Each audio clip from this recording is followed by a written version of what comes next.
অতিও গভীর হয় রজনী যখন, নীরবে প্রভুর নাম জপিও তখন।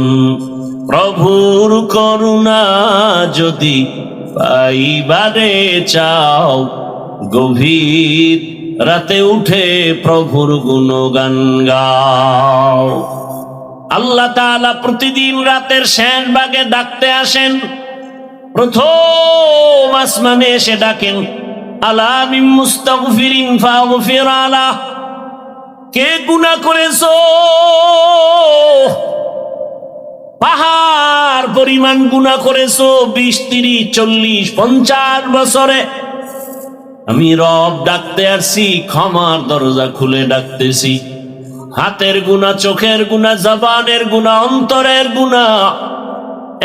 একবার যদি বিনয়ের সাথে চোখের পানি ছেড়ে ডাক দিয়া বলো, ইয়া রাব্বি গফিরলি, ও রব আমাকে দয়া করে মাফ করে দেন। আল্লাহ বলেন, তোর গুনাহ করিয়া পাহাড় বানাইতে লাগছে 50 বছর, আর আমি তোকে ক্ষমা করতে 1 সেকেন্ডেরও সময় লাগবে না।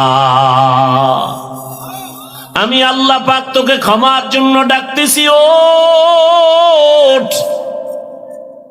গভীর রজনীতে জমিনের সব নীরব, গাছের পাখিরা ঘুমায়, নদীর মাছ ঘুমায়, সব প্রাণীরা ঘুমায়। এই সময় আমি ডাকতেছি, জবাব দাও। ওযু বানায় যদি একবার সেজদায় গিয়া কান্না করো, ক্ষমা চাও, আমি আল্লাহ তোমার জীবনের সব গুনাহ ক্ষমা করব। কারণ আমি চাই না কেউ জাহান্নামের দরজা দিয়া ঢুকবা। কারণ আমি আল্লাহ জানি জাহান্নাম কত ভয়ঙ্কর, আর তুমি বান্দা কতই দুর্বল। ওয়া খুলিকাল ইনসানু যায়ীফা। আমি মানুষ বড় দুর্বল করে সৃষ্টি করেছি।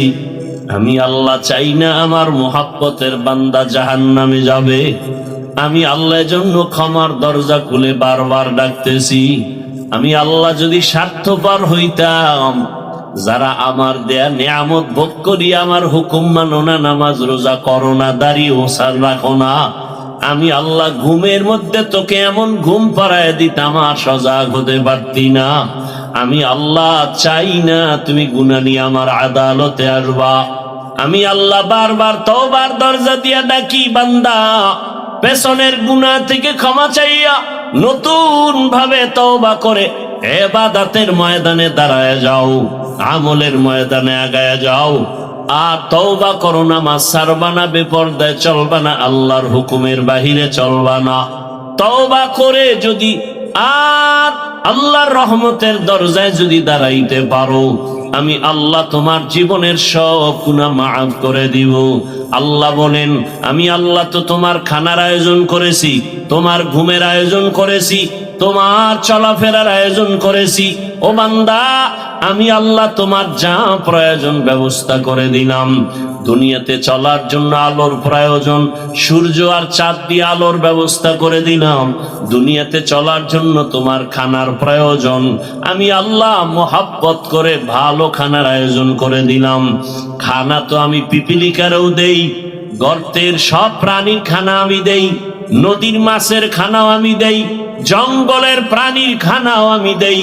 কিন্তু বান্দা তোমার খানাটা আলাদা পিওর করে বানিয়েছি। বান্দা তুমি ভাত খাও, চালটা আমি কাভার করে দিলাম, রুটি খাও, গমটাও কাভারে আটকায় দিলাম, যাতে তোমার কোনো দূষিত কিছু বাহির থেকে প্রবেশ করার সুযোগ না পায়। স্বচ্ছ পানির প্রয়োজন, পানি দিলাম, ময়লা ধুয়ে নাও।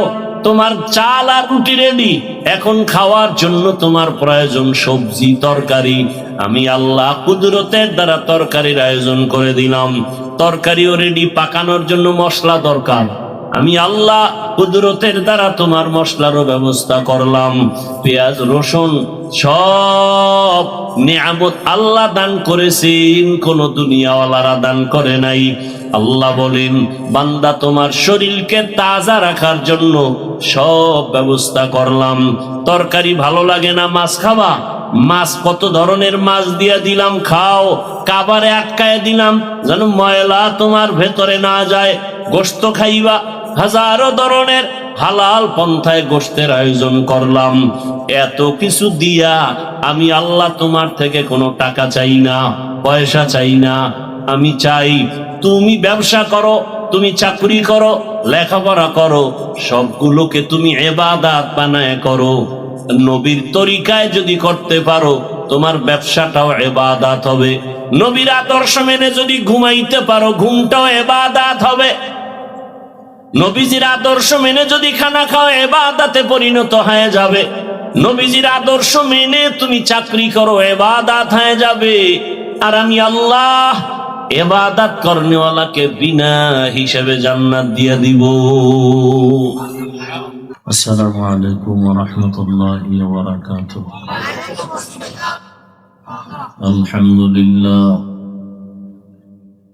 আলহামদুলিল্লাহিল্লাযী জা'আলা আশ-শামসা ওয়াল কামারা বিহুসবান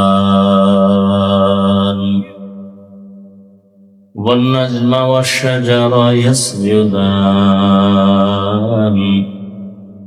وفضل زمانا على زمان كما فضل مكانا على مكان وإنسانا على إنسان. ونشهد أن لا إله إلا الله وحده لا شريك له ونشهد أن سيدنا ومولانا محمدا عبده ورسوله. اللهم صل على محمد النبي الأمي وعلى آله وسلم تسليما. وبعد فأعوذ بالله من الشيطان الرجيم. بسم الله الرحمن الرحيم. وما خلقت الجن والإنس إلا ليعبدون. فقال النبي صلى الله عليه وآله وسلم: لا طاعة لمخلوق في معصية الخالق. صدق الله مولانا العظيم وصدق رسوله النبي الأمي الكريم. ونحن على ذلك من الشاهدين والشاكرين والذاكرين والحمد لله رب العالمين. سبحانك لا علم لنا إلا ما علمتنا إنك أنت العليم الحكيم. رب اشرح لي صدري ويسر لي أمري واحلل عقدة من لساني يفقهوا قولي.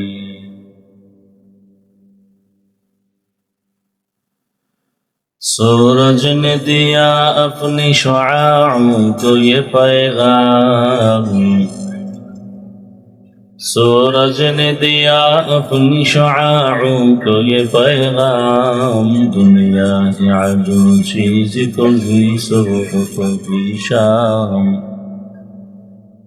दुनिया है अजू चीज को भी सुबह को भी शाम.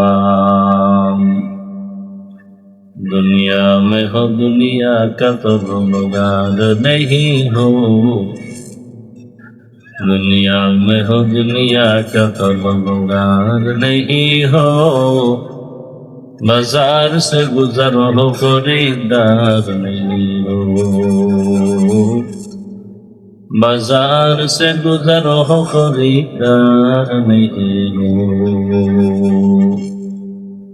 मकबूल है शाज़-ए-क़ा तो बहुत है.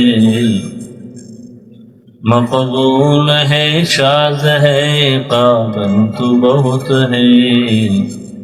आए ना के मानिंदे तू नहीं दिल तू बहुत है आए ना के मानिंदे तू नहीं दिल तू बहुत है বক্সার পিছনে না এই নয়েজ আসে কেন পিছনে মাইক দিছো এদিকে নয়েজ আসে কেন জাতীয় ইমাম সমাজ বাংলাদেশ ফতুল্লাহ থানা শাখার উদ্যোগে আয়োজিত বার্ষিক ইসলামী মহাসম্মেলন আজ 22 জানুয়ারি 2026 ঐতিহাসিক ফতুল্লাহ ডিআইটি মাঠে আয়োজিত আজকের মাহফিলে উপস্থিত মোহতারাম সম্মানিত সভাপতি মুফতি আবু বকর সিদ্দিক কাসেমি দামাত বারাকাতুহুম, প্রধান অতিথি মাওলানা আব্দুল আউয়াল সাহেব দামাত বারাকাতুহুম, বিশেষ অতিথি মুফতি আব্দুস সবুর কাসেমি দামাত বারাকাতুহুম, মনিটরের সম্পাদক অন্যান্য হযরত উলামায়ে কেরাম, অত্র অঞ্চলের বিভিন্ন স্থান থেকে আগত আল্লাহ পাকের আশিকিন, জাকিরিন, শাকিরিন, মুহিব্বিন, মুরব্বিয়ান এজম, কলিজার টুকরা আমার সমবয়সী যুবক বন্ধুগণ, স্নেহের ছোট ভাই, পর্দার আড়ালে মা বোনেরা, আল্লাহ পাকের দরবারে শুকর যে আল্লাহ আমাদেরকে সুস্থ রেখেছেন, আলহামদুলিল্লাহ। জীবনের এক অমূল্য সম্পদ আমাদের সুস্থতা। আল্লাহ আমাদের এই সুস্থতাকে দাইমান কবুল করেন। এখনো যারা অসুস্থ ঘরে বিছানায় হসপিটালে, আল্লাহ তাদেরকেও পূর্ণ সুস্থতার নিয়ামত দান করেন। উলামায়ে হযরত আলোচনা করেছেন এবং আলোচনা সামনে চলবে। আমি মাঝখানে দোয়া নেওয়ার জন্য হাজির হয়েছি এবং সংক্ষেপ 2-4টি কথা বলার নিয়তে কোরআনে হাকীমের এক আয়াত, নবীজির হাদিস থেকে এক টুকরো হাদিস পড়েছি। ইখলাসুল হানিয়াতের সমন্বয়, সহি নিয়তে, সহি তরিকায়, সহি কিছু কথা আমাকে বলার মতো, আপনাদেরকে শুনবার মতো আল্লাহ তৌফিক দান করেন। ওমা খালাকতুল জিন্না ওয়াল ইনসা ইল্লা লিয়াবুদুন। আল্লাহ বলেন, আমি জিন ও ইনসানকে সৃষ্টি করি নাই, হ্যাঁ করেছি একমাত্র ইবাদতের জন্য। নবীজি বলেন, লা তাআতা লি মাখলুকিন ফি মাসিয়াতিল খালিক। আল্লাহকে অসন্তুষ্ট করে ভিন্ন কারো হুকুম মানা পরিপূর্ণ হারাম। আয়াত ও হাদিসের তরজমা শেষ। হাদিসে রাসূল যে কথা বললেন, দুনিয়াতে আল্লাহ ব্যতীত বা আল্লাহকে অসন্তুষ্ট করে অন্য কারো হুকুম মানা যাবে না। এখন এখানে কয়েকটা কথা, আল্লাহর হুকুমকে অমান্য করে অন্যের হুকুম যারা মানে, এই লোকগুলো কারা, এদেরকে আমাদের চিহ্নিত করতে হবে। দ্বিতীয়ত, অন্যের হুকুম মানে সে অন্য লোকগুলো কারা, যাদের হুকুম মানে আল্লাহকে বাদ দিয়া, এটাও আমাদের বুঝতে হবে। তৃতীয়ত, আল্লাহকে অসন্তুষ্ট করা যাবে না, তার কারণ। সংক্ষেপ কথা, দুনিয়াতে যারা আল্লাহকে অসন্তুষ্ট করে অন্যের হুকুমকে প্রাধান্য দেয়, এই লোকগুলোকে এক কথায় বলা যায় এরা দুনিয়া লোভী, স্বার্থপর। দুনিয়া লোভী, স্বার্থপর।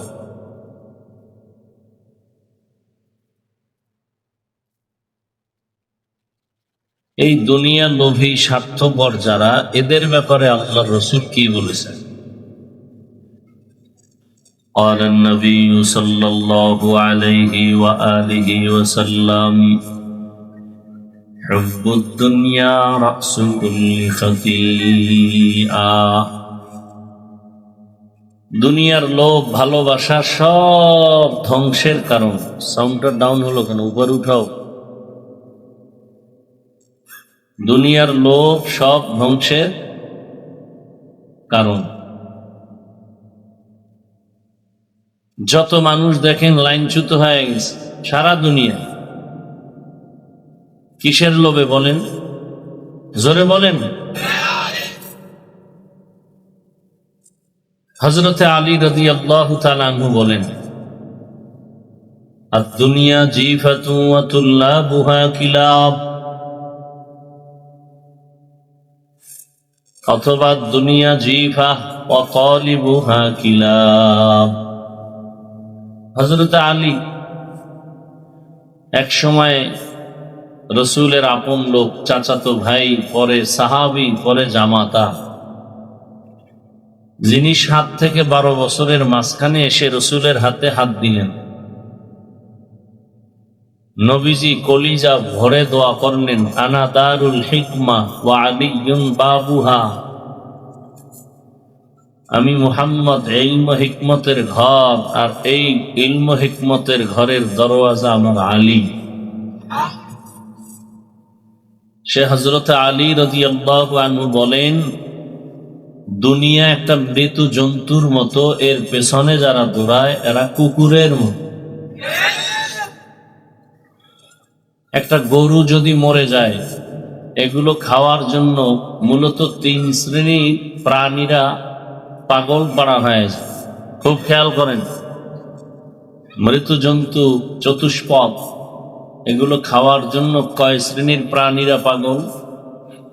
শিয়াল, শকুন আর কুত্তা। শিয়াল, শকুন, কুত্তা। হযরতে আলী শিয়ালের কথা না বলে দুনিয়াদারদেরকে কুকুরের সাথে তুলনা দিলেন, শকুনের সাথে না দিয়া। কারণ এর কারণ হলো, দুনিয়া লোভীরা যেই পরিমাণ দুনিয়া দুনিয়া করে পাগল পারা থাকে, অল টাইম নামাজে দাঁড়াইলেও দুনিয়া, ঘুমের মধ্যেও দুনিয়া। এই লোকগুলো শিয়ালের মতো না, এই শকুনের মতো না। কিসের মতো? কুকুরের মতো। বলে কারণ শকুনে এই মৃত জন্তু দিনের বেলা খায়, রাতে রেস্ট নেয়। শিয়ালে বলেন না কেন, রাতে খায়, দিনে। কুত্তা দিনেও খায়, রাতেও, অল টাইম পাগল। আর খায় কি? নিজে সব খেতে চায়, শেষে নিজে মোটেও পায় না। এই দুনিয়া দুনিয়া দুনিয়া যারা করে, এরা দিনেও খায়, রাত্রেও খায়, ঘুমের মধ্যেও দুনিয়া, হাঁটতে চলতে সর্ব অবস্থায় দুনিয়া। শেষ পর্যন্ত এই দুনিয়া দুনিয়া কইরা ওর ডানে বামের বন্ধুরা সব খায়, ও নিজে কিছুই পায় না। কি 10 তলা বিল্ডিং ওয়ালা বিল্ডিংই কামাই করলো বানাইয়া, এখন কলা পাতা বিছায় জঙ্গলে ঘুমায় কেন? হারামে কি নাই? আরাম নেই।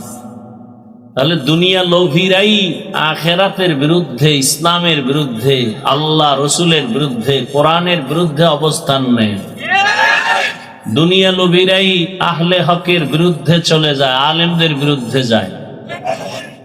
আবার আলেমরাও যে যদি লোভে পড়ে যায়, তারাও উল্টাপাল্টা হয়ে যাবে। এই লোভ 3 প্রকার। দুনিয়ার লোভ কত প্রকার? হুব্বে যা, হুব্বে মাল, হুব্বে নিসওয়ান। সম্মানের, চেয়ারের লোভ, ক্ষমতার লোভ।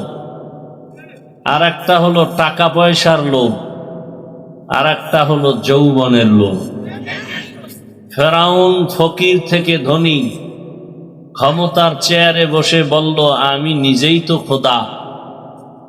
শুধু খোদা না, আনা রব্বুকুমুল আ'লা, আমি সব থেকে বড় খোদা।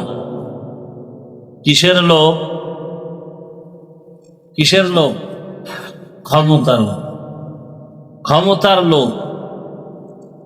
ক্ষমতার লোভে পড়ে নমরুদ ইব্রাহিম নবীর সাথে কি না বেয়াদবি করল, ফেরাউন মুসা নবীর সাথে বেয়াদবি। এরকম সবাই। কারুন লোভে পড়ে মুসা নবীর সাথে বেয়াদবি করলো। কিসের লোভ জানা থাকলে বলেন তো? টাকার লোভ। কারুনের কিসের লোভ? টাকার লোভ। যাকাত দেয় না। আমাদের দেশে 3 লাইনের লোভী আছে না নাই? ক্ষমতার লোভে ইমামের উপরে হামলা, ক্ষমতার লোভে আলেমদের বিরুদ্ধে কথা। কি বলে হুজুরেরা আবার কেন রাজনীতি করে?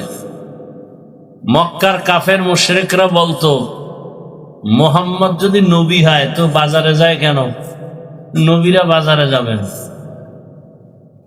কোরআন হাদিসে যা আছে, আল্লাহ যা করতে বলেছেন, আল্লাহর হুকুম অনুযায়ী করলেই সেটা ইবাদত এবং সেটা করবে, এতে কোনো বাধা নেই।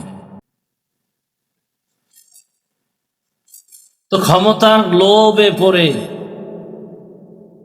বহু মানুষ নিজেকে ধ্বংস করে ফেলেছে।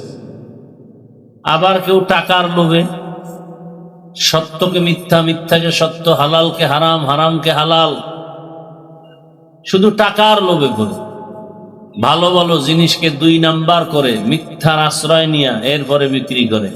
টাকার লোভ। কি বিক্রি করা মাল ফেরত নেওয়া হয় না, এই কথা যারা দোকানে লেখে, কিসের লোভ? কথা বলেন না কেন? টাকার লোভ। টাকার লোভে পড়ে একটা চায়ের দোকানওয়ালা চায়ের দোকান দেয় সুদের টাকায়। কিসের লোভ? টাকা। সুদের টাকায় ব্যবসা, ফ্যাক্টরি। আবার আপনারা এদেরকে নিয়ে মাথায় তুলে ঢুকাইছেন এমন জায়গায়, পৃথিবীতে মসজিদ থেকে দামি কোনো জায়গা আছে? আছে? সেই জায়গার সদস্য একটা সুদখোর হলো কেন? মসজিদের কমিটির মধ্যে সুদখোর আসলো কেন? যেই সুদখোর অল টাইম তার মা, আপন মায়ের সাথে জিনার গুনায় লিপ্ত, যেই সুদের সাথে জড়িত বান্দার নামাজ, রোজা, হজ, যাকাত কিছুই কবুল হবে না, সে মসজিদের মতো জায়গার দায়িত্বে আসলো কিভাবে? এই জনগণের কারণে। জনগণ টাকার লোভে পড়ছে, আর এদেরকে টাকার লোভ দেখাইয়া তারা আবার ক্ষমতার লোভ পরে ক্ষমতা অপব্যবহার করে। কেমন লোভে পড়ছেন আপনারা? অপেক্ষায় আছেন আসবে কবে সে ভোটের আগের রাত, টাকায় সব বিক্রি হয়ে যাবেন পশুর দামে। পশুর দামে বিক্রি হলেও তো ভালো। বাজারে একটা ভালো মানের মুরগি কিনলে 800 থেকে 1000 টাকার প্রয়োজন। ভালো মানের একটা ছাগল কিনলে ফতুল্লায় 15 থেকে 20,000 টাকার প্রয়োজন। একটা গরু কিনলে কত? 1 লাখ। আর সোনার বাংলার আশরাফুল মখলুক আপনারা ভোটের আগের রাতে বিক্রি হবেন বাজার দরে 500 টাকায়। তার মানে আপনার দামটা ছাগলের সমানও নাই। কি বুঝলাম? যে আপনি ছাগলের থেকেও খারাপ, আপনি গরুর থেকেও খারাপ, আপনি শূকর থেকেও খারাপ, আপনি কুকুর থেকেও খারাপ। আপনি মানুষ না অমানুষ। আপনি কি? অমানুষ।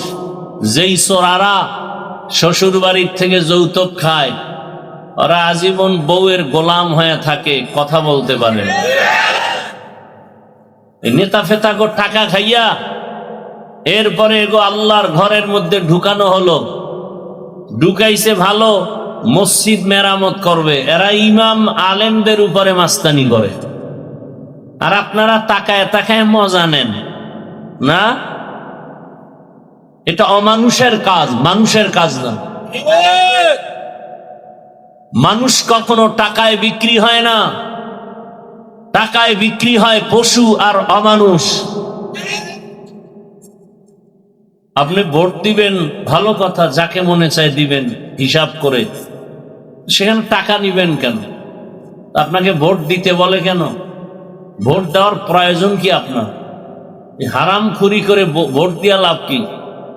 কিছুদিন পরে আবার দেখেন না, মাইয়ের উপরে হামলা, বউয়ের উপরে হামলা, চিল্লা চিল্লি করে, গাইবি আওয়াজ আসতেছে 500 টাকায় সব কিনে ফেলেছি, চিল্লাও কেন? তোর মেয়ে, তোর স্ত্রীর ইজ্জত সব আমরা কিনে ফেলেছি। এজন্য জনগণ ভালো হলে নেতারাও ভালো হয়, জনগণ হারামি হলে নেতারাও হারামি হয়। জনগণ আগে হারাম পচা পায়খানা খাইয়া নেতাদেরকে শিখায় তোমরাও আবার আমগো জায়গায় বসে আমাদেরটা খাইও।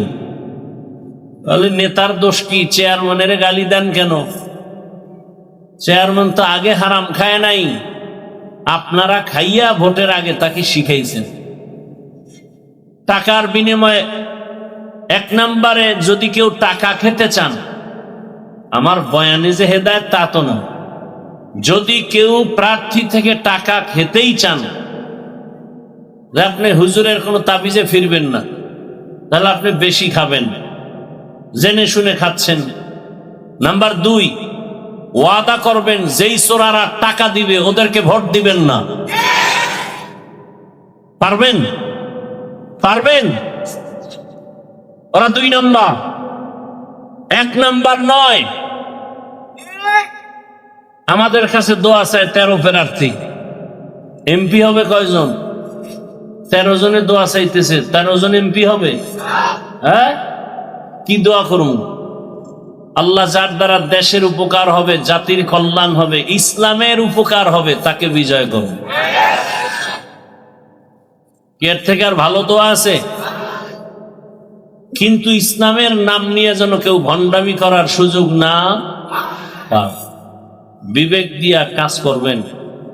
2 নম্বর লোকেরে দিবেন। 2 নম্বর কারা? দুনিয়া লোভী যারা, দুনিয়া লোভী। আল্লাহ হেদায়েত দান করুন। তাহলে এই দুনিয়া লোভীরা আল্লাহর হুকুম অমান্য করে দুনিয়াতে অন্যের হুকুম মানে, নেতার হুকুম, মা বাবার হুকুম। এক কথায় আল্লাহকে বেজার করা যাবে না। প্রশ্ন হলো বেজার করা যাবে না কেন? বলে দুনিয়াতে আল্লাহকে বেজার করে কাকে খুশি করবা? যাকে করবা সে স্বার্থপর, চান্দাবাজ আর ধান্দাবাজ।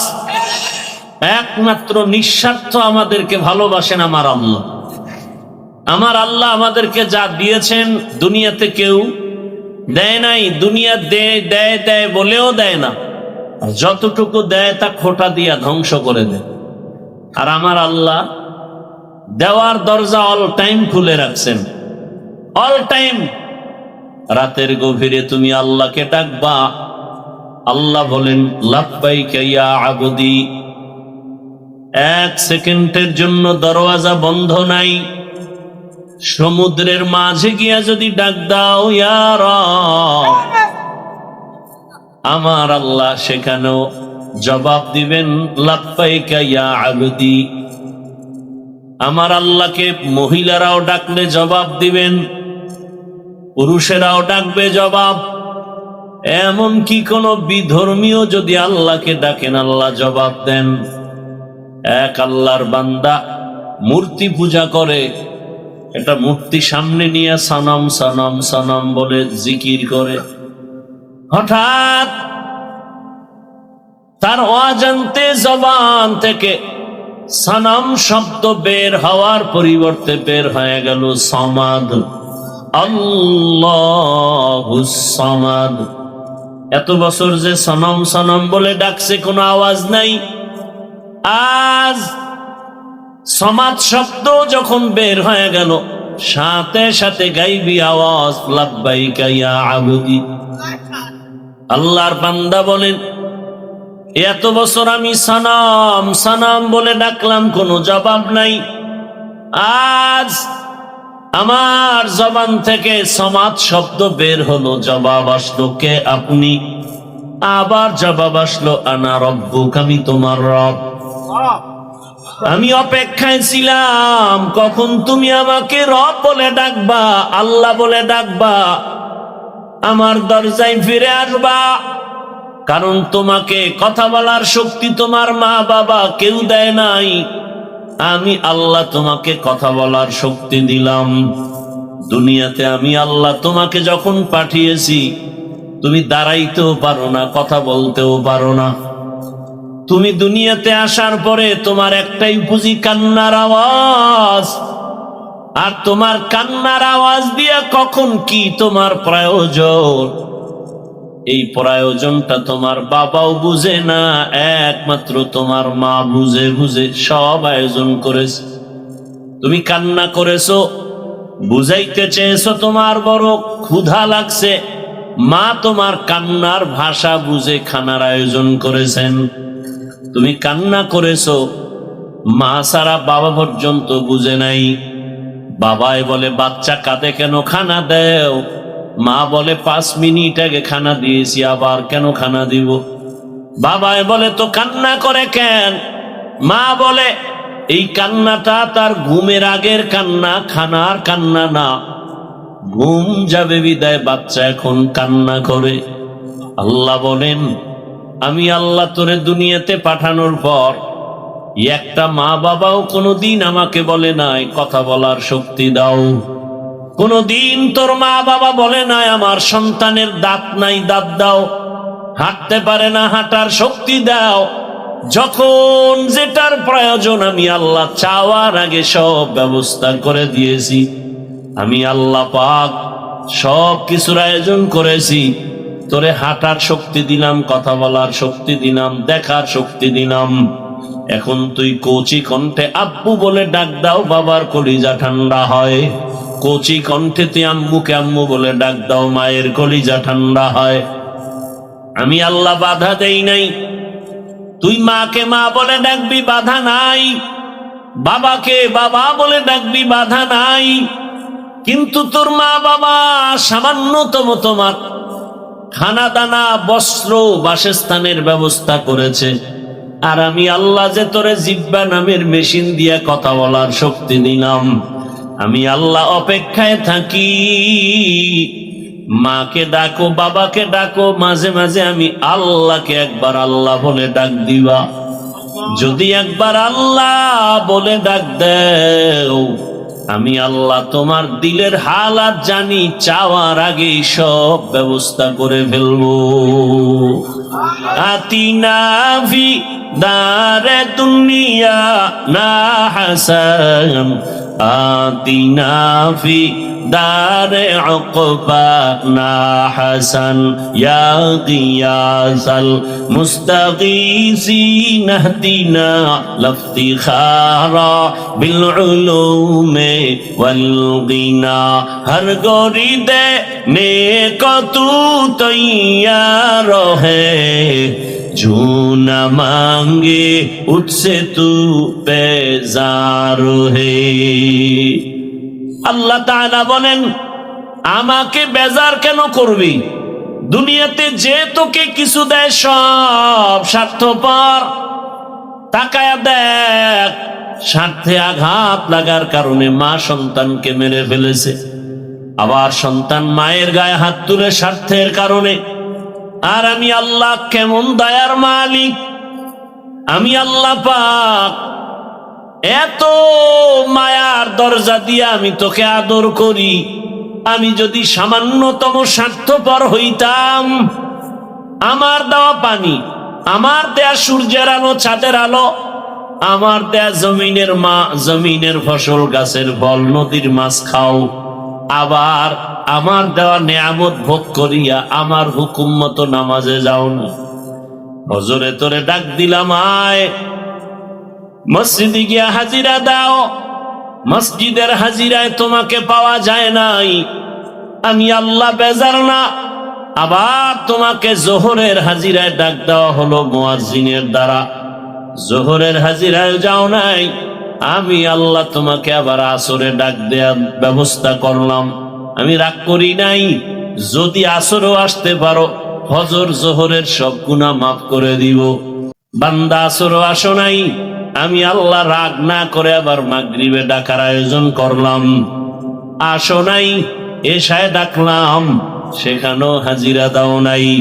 মুয়াজ্জিনের মাধ্যমে ডাকার পর, আলেম ওলামার ডাকার পরেও আসো নাই। এবার আমি আল্লাহ কেমন দয়ার মালিক! আমি আল্লাহ নিজে রেডি হয়ে গেলাম। আমি নিজেই তোমাকে ডাকার জন্য হাজির হব। আমি আল্লাহ নিজেই ডাকার জন্য রেডি। অতিও গভীর হয় রজনী যখন, নীরবে প্রভুর নাম জপিও তখন। প্রভুর করুণা যদি পাইবারে চাও, গভীর রাতে উঠে প্রভুর গুণগান গাও। আল্লাহ তাআলা প্রতিদিন রাতের শেষ ভাগে ডাকতে আসেন। প্রথম আসমানে এসে ডাকেন, আলা মিন মুস্তাগফিরিন ফাগফির আলাহ। কে গুনাহ করেছো? পাহাড় পরিমাণ গুনাহ করেছো, 20, 30, 40, 50 বছরে। আমি রব ডাকতে আসছি, ক্ষমার দরজা খুলে ডাকতেছি। হাতের গুনাহ, চোখের গুনাহ, জবানের গুনাহ, অন্তরের গুনাহ। একবার যদি বিনয়ের সাথে চোখের পানি ছেড়ে ডাক দিয়া বলো, ইয়া রব্বি গফিরলি, ও রব আমাকে দয়া করে মাফ করে দেন। আল্লাহ বলেন, তোর গুনাহ করিয়া পাহাড় বানাইতে লাগছে 50 বছর, আর আমি তোকে ক্ষমা করতে 1 সেকেন্ডেরও সময় লাগবে না। আমি আল্লাহ পাক তোকে ক্ষমার জন্য ডাকতেছি, ওঠ। গভীর রজনীতে জমিনের সব নীরব, গাছের পাখিরা ঘুমায়, নদীর মাছ ঘুমায়, সব প্রাণীরা ঘুমায়। এই সময় আমি ডাকতেছি, জবাব দাও। ওযু বানায় যদি একবার সেজদায় গিয়া কান্না করো, ক্ষমা চাও, আমি আল্লাহ তোমার জীবনের সব গুনাহ ক্ষমা করব। কারণ আমি চাই না কেউ জাহান্নামের দরজা দিয়া ঢুকবা। কারণ আমি আল্লাহ জানি জাহান্নাম কত ভয়ঙ্কর, আর তুমি বান্দা কতই দুর্বল। ওয়া খুলিকাল ইনসানু যায়ীফা। আমি মানুষ বড় দুর্বল করে সৃষ্টি করেছি। আমি আল্লাহ চাই না আমার মুহাব্বতের বান্দা জাহান্নামে যাবে। আমি আল্লাহর জন্য ক্ষমার দরজা খুলে বারবার ডাকতেছি। আমি আল্লাহ যদি স্বার্থপর হইতাম, যারা আমার দেয়া নিয়ামত ভোগ করি আমার হুকুম মানো না, নামাজ রোজা করো না, দাড়ি ওসার রাখো না, আমি আল্লাহ ঘুমের মধ্যে তোকে এমন ঘুম পাড়ায় দিতাম আর সজাগ হতে পারতি না। আমি আল্লাহ চাই না তুমি গুনাহ নিয়ে আমার আদালতে আসবা। আমি আল্লাহ বারবার তওবার দরজা দিয়া ডাকি, বান্দা পেছনের গুনাহ থেকে ক্ষমা চাইয়া নতুন ভাবে তওবা করে ইবাদতের ময়দানে দাঁড়ায় যাও, আমলের ময়দানে আগায় যাও। আর তওবা করো, নামাজ ছাড়বা না, বেপরদায় চলবা না, আল্লাহর হুকুমের বাহিরে চলবা না। তওবা করে যদি আর আল্লাহর রহমতের দরজায় যদি দাঁড়াইতে পারো, আমি আল্লাহ তোমার জীবনের সব গুনাহ মাফ করে দিব। আল্লাহ বলেন, আমি আল্লাহ তো তোমার খানার আয়োজন করেছি, তোমার ঘুমের আয়োজন করেছি, তোমার চলাফেরার আয়োজন করেছি। ও বান্দা, আমি আল্লাহ তোমার যা প্রয়োজন ব্যবস্থা করে দিলাম। দুনিয়াতে চলার জন্য আলোর প্রয়োজন, সূর্য আর চাঁদ দিয়ে আলোর ব্যবস্থা করে দিলাম। দুনিয়াতে চলার জন্য তোমার খানার প্রয়োজন, আমি আল্লাহ মোহাব্বত করে ভালো খানার আয়োজন করে দিলাম। খানা তো আমি পিপিলিকারেও দেই, গর্তের সব প্রাণীর খানা আমি দেই, নদীর মাছের খানাও আমি দেই, জঙ্গলের প্রাণীর খানাও আমি দেই। কিন্তু বান্দা তোমার খানাটা আলাদা পিওর করে বানিয়েছি। বান্দা তুমি ভাত খাও, চালটা আমি কাভার করে দিলাম, রুটি খাও, গমটাও কাভারে আটকায় দিলাম, যাতে তোমার কোনো দূষিত কিছু বাহির থেকে প্রবেশ করার সুযোগ না পায়। স্বচ্ছ পানির প্রয়োজন, পানি দিলাম, ময়লা ধুয়ে নাও। তোমার চাল আর রুটি রেডি, এখন খাওয়ার জন্য তোমার প্রয়োজন সবজি তরকারি। আমি আল্লাহ কুদরতের দ্বারা তরকারির আয়োজন করে দিলাম, তরকারিও রেডি, পাকানোর জন্য মশলা দরকার। আমি আল্লাহ কুদরতের দ্বারা তোমার মশলারও ব্যবস্থা করলাম। পেঁয়াজ রসুন সব নিয়ামত আল্লাহ দান করেছেন, কোন দুনিয়াওয়ালারা দান করে নাই। আল্লাহ বলেন, বান্দা তোমার শরীরকে তাজা রাখার জন্য সব ব্যবস্থা করলাম। তরকারি ভালো লাগে না, মাছ খাবা, মাছ কত ধরনের মাছ দিয়া দিলাম, খাও। কাবারে আটকায় দিলাম যেন ময়লা তোমার ভেতরে না যায়। গোশত খাইবা, হাজারো ধরনের হালাল পন্থায় গোশতের আয়োজন করলাম। এত কিছু দিয়া আমি আল্লাহ তোমার থেকে কোনো টাকা চাই না, পয়সা চাই না। আমি চাই তুমি ব্যবসা করো, তুমি চাকরি করো, লেখাপড়া করো, সবগুলোকে তুমি ইবাদত বানায় করো। নবীর তরিকায় যদি করতে পারো, তোমার ব্যবসাটাও ইবাদত হবে। নবীর আদর্শ মেনে যদি ঘুমাইতে পারো, ঘুমটাও ইবাদত হবে। নবীজির আদর্শ মেনে যদি খানা খাও, ইবাদতে পরিণত হয়ে যাবে। নবীজির আদর্শ মেনে তুমি চাকরি করো, ইবাদত হয়ে যাবে। আর আমি আল্লাহ ইবাদত করনেওয়ালাকে বিনা হিসেবে জান্নাত দিয়ে দিব। ইবাদত অনেকে মনে করে তসবিহ নাও, পাগড়ি লাগাও, মসজিদে গিয়া জিকির আজকার করো, তেলাওয়াত করো, নামাজ পড়ো, ইবাদত শেষ। না, দুনিয়াতে তুমি যখন যা করবা সবগুলো রসুলের আদর্শ মতো করো, সব ইবাদত। আল্লাহ পাক সে নিয়ম পদ্ধতি কোরআনে রসুলের মাধ্যমে হাদিসে দিয়েছেন। পরিবার কেমনে চালাইবা, নবীজি নিজে প্র্যাকটিক্যাল দেখায় গেছেন, থিওরিক্যাল পদ্ধতিও কোরআন হাদিসে দিয়েছেন। পরিবার, সমাজ, রাষ্ট্র, সব বিষয় ইসলামের দিক নির্দেশনা আছে না নাই? আছে। মাইনা নবীর আদর্শ মতো চললেই সবকিছু তার ইবাদতে পরিণত হয়ে যাবে। আল্লাহ আমাদের বুঝার, আমল করার তৌফিক দান করে। আরো আস্তে করে বলি, বিশাল আয়োজন, ইমাম সমাজ এই আয়োজন করেন প্রতি বছর।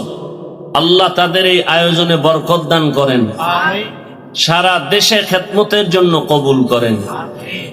শেষ দোয়া করে এরপরে আপনারা যাবেন, এর আগে যাবেন না তো এর মধ্যে আপনাদের কাছে রুমাল বা ব্যাগ নিয়ে যাবে। এই খেদমতের জন্য আপনারা বিসমিল্লাহ বলে পকেটে হাত দিয়া 1000, 500, 100 যা পারি দান করলে হায়াত বাড়ে, মুসিবত দূর হয়। দান করলে রিজিকে বরকত বাড়ে, কবরওয়ালাদের আযাব মাফ হয়।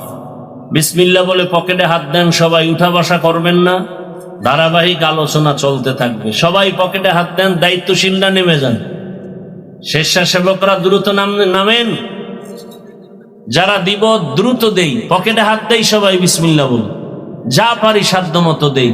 আল্লাহ সবার দান কবুল